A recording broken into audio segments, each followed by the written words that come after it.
We're back. All right, maybe that was God telling me, the Chinese gods being like, "All right, Jeremy, shut up." No, I Um, didn't hear what your question was. You were going to ask. I didn't really catch your question yeah, previously yeah, because you were yeah. starting to break up, but I was hoping it would come into clarity, but it Oh, hasn't. But okay, now you're okay. back. This is the second one's a better question anyway. Good. Um, okay, so we were talking about language, and the mothers are Chinese. They speak Chinese. The daughters, native English speakers, all of them. And this, I didn't, I didn't come up with this idea. People have talked about how language, like it shapes your brain. So like it's the way that you learn, it's the way that you interact with the world, interact with other people. So I'm generalizing here, and let's just say this might not even be true, but speaking Chinese, because of the way the language is, because of the structure, because of the words, because of the emphasis, is more likely to make a person who believes in luck and superstition versus English, which is more like short, jumpy, punchy sentences and like kind of that I actually don't know. I'm not a linguist, but like But I think English. it's an interesting point. Yeah, my girlfriend and I were watching the Marvel movie, Shang-Chi and the Legend of the Ten Rings, and she was saying that the translations, the subtitles, were very, very bad for the Chinese to the English, that the Chinese would often say something incredibly deep or a popular saying, and then the English subtitle, it would be like, um, I am ready to return to you and come home in Chinese. And then in English, it would say something like, let's go, you know?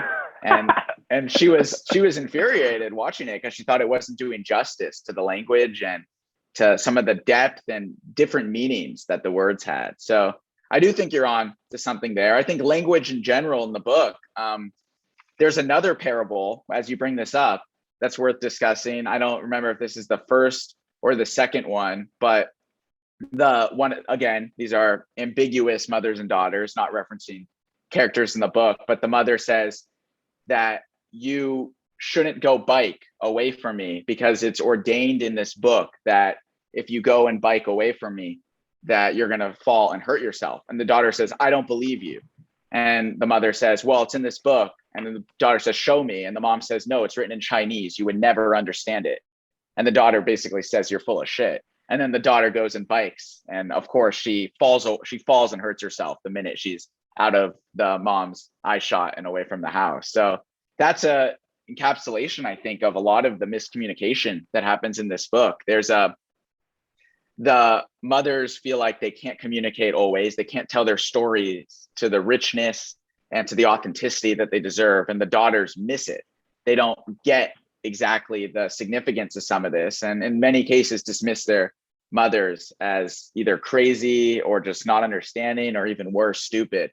And even though there is a lot of wisdom, as I think we find in hearing the mother's stories, and I think towards the end, maybe the daughters find that out too. Hmm.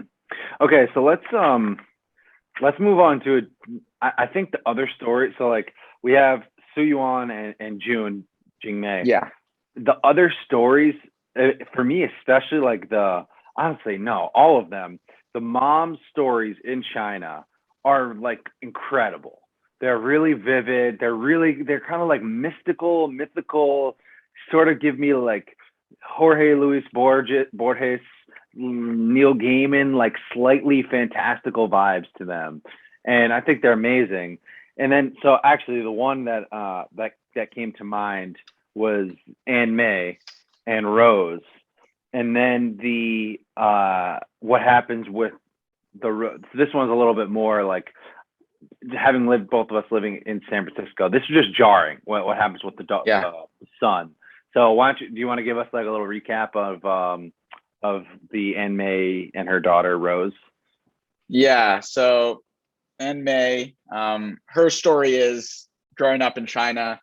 Anne May was from a good family and was raped by a very wealthy man. And due to the significance of that happening and the shame that brought her family, she had to move in with that gentleman and become a concubine. This was Anne May's mother, actually. So Anne May grows up with this mom who's a concubine. And that's a difficult situation for her to grow up in. But Anne May ends up bringing, I think, dignity back to her family in China when her mother dies from suicide, and May convinces the man who raped the mom initially, who is now that father figure, to remember An Mei's mom as if she were the first wife, the best of the wives, and to honor her memory. So that's An Mei's background, and that's the crazy childhood that she grew up in. And then An Mei moves to the US, has many children, and one of them, Rose, the daughter, who we key in on, is kind of a middle child, a middle daughter here. And they are at a beach, and they're watching the youngest child, a brother named Bing, who's 4 years old, I believe. And the mother, An Mei, tells Rose that she's in charge to watch this. And unfortunately, Rose is watching Bing at the beach, and Bing ends up drowning. There's some nuance to this. It's not all Rose's fault. An Mei yells at Rose to break up a fight with her other brothers, and then she takes her eyes off of Bing. But by the end of the night, nobody can find Bing, and it turns out he passed away. So it's a very sad, tragic moment for the daughter, and of course, for the mother.